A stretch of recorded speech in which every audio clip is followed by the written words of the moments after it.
I'm a citizen of Denmark, the Disneyland of socialism, where everybody is happy and healthy.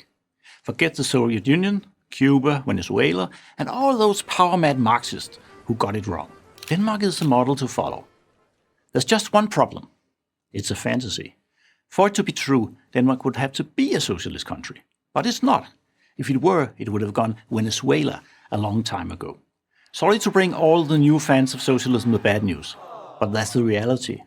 Yes, it's true that Denmark has high taxes and a high level of government spending, key features of a socialist mentality. But in almost every other respect, Denmark is a full-on free market capitalist country. And it has some of the strongest protection of individual property rights in the world. And it's a particularly easy place to open a business. According to the World Bank, there's less bureaucratic red tape in Denmark than in any other country, except for New Zealand and Singapore. And the labor market is less regulated than in most countries. Here's something you probably didn't know. There are no minimum wage laws in Denmark. It's not surprising then, or maybe it is surprising given all the misinformation out there, that Denmark ranks consistently as one of the top-ranked free market economies in the world by the Fraser Institute in Canada and the Heritage Foundation. So if Denmark is not a socialist country, what is it? The answer is pretty straightforward. It's a small capitalist country, about the size and population of Maryland, whose citizens pay oodles in taxes in exchange for oodles in benefits. Well, what's wrong with that, you might ask? Only this. For the government to pay out such benefits, you need citizens to make enough money to pay the necessary taxes. And that's only possible through a free market economy. Let me explain with some Danish history. Denmark, like its Scandinavian neighbors, Sweden and Norway, made a remarkable economic recovery after the Second World War. The combination of a highly productive workforce and, get this, low taxes created a lot of wealth. So, like every other wealthy welfare state, Denmark became wealthy before it created the welfare state. Relative to Europe, Denmark's economic high water mark was in the 1950s. Relative to the US, it was in the early 70s. It was then, in the late 60s and early 70s, that the country's ruling elite became preoccupied with wealth redistribution. But the price paid for this social experiment was steep and swift. The expansion of public spending led to a severe economic crisis. The national debt skyrocketed. It took decades of consolidation, structural reforms, and curtailing of welfare schemes to straighten out this mess. This is the stuff you never hear about from the Danish model crowd.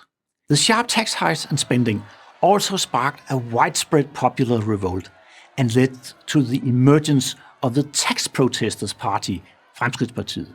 Even though the party no longer exists, the widespread desire to cut taxes remain. It's worth noting that the welfare state originally began with government pension payments to the elderly. These social security-like payments are now in the process of being overtaken by private pension savings plans, the Danish equivalent to a 401k. That's right. In reality, Denmark is gradually moving away from US-style social security. It can't afford it.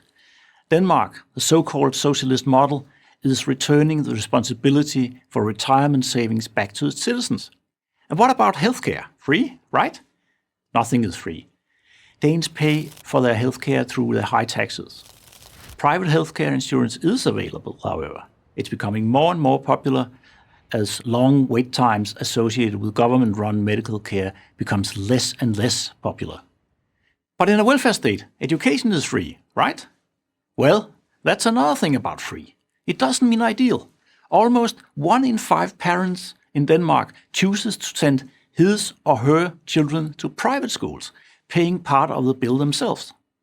Yes, college is free, and even includes a living allowance. But there's a growing problem of getting students to graduate. Many wish to stay students and be supported by the state. One of those welfare state problems socialists don't like to talk about.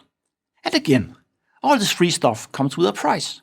The average Dane pays 50% of his income in consumption and income taxes. That's right, I said 50%, while earning 15% less than the average American. After taxes, an average American has a 27% higher disposable income than a Dane. Don't get me wrong. Grey windows aside, Denmark has much to recommend it.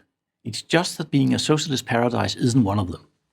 I'm Otto Brøns-Petersen, economist for the Center of Political Studies in Copenhagen, Denmark, for Prager University.